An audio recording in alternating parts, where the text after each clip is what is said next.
Hi, today we're talking about IT service request form.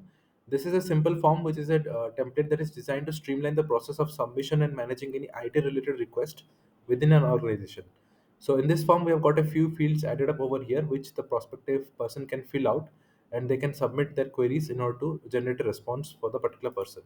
So once the entire form is filled in and a submission button is clicked, you can capture the responses under the responses view as you can see over here.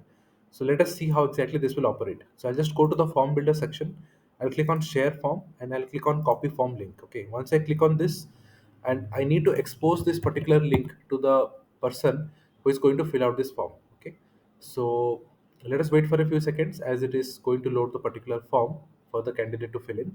So now you can see we have loaded up this form. So let us fill in these details.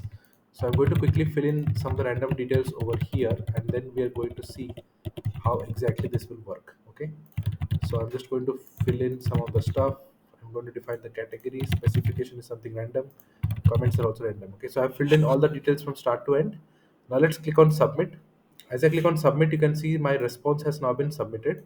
So if I go back to the responses side of things, you can see the response got captured over here and it is showing over here. Okay, so it is as simple as filling the particular form and submitting, and the response gets captured on the responses side of things. Okay. So one more thing I wanted to tell you is that every field is editable and customizable. It is not that everything is set as it is. You can obviously play around with all the fields. You can mark any fields recommended to do all sorts of things. It is all up to you. Okay, this is just a sample template file for a use case. I also want to take this opportunity to talk about a new tool that is PDF Output.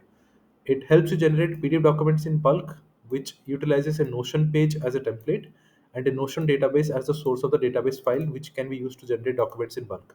So, if you're looking for a solution that can help you generate PDF documents in bulk within the Notion workspace, PDF Output is a tool for you. Okay, I've added a video of how you can do the exact same process with invoices. You can watch this video to understand more about the workflow, but you can essentially replicate this process to any documents for a use case. So if you're in need of document automation, please reach out to me at notionformyuse@gmail.com. Or if you want to check out PDF output, you can definitely do that and start using the tool. Thank you for watching this video. Have a great day. Bye bye.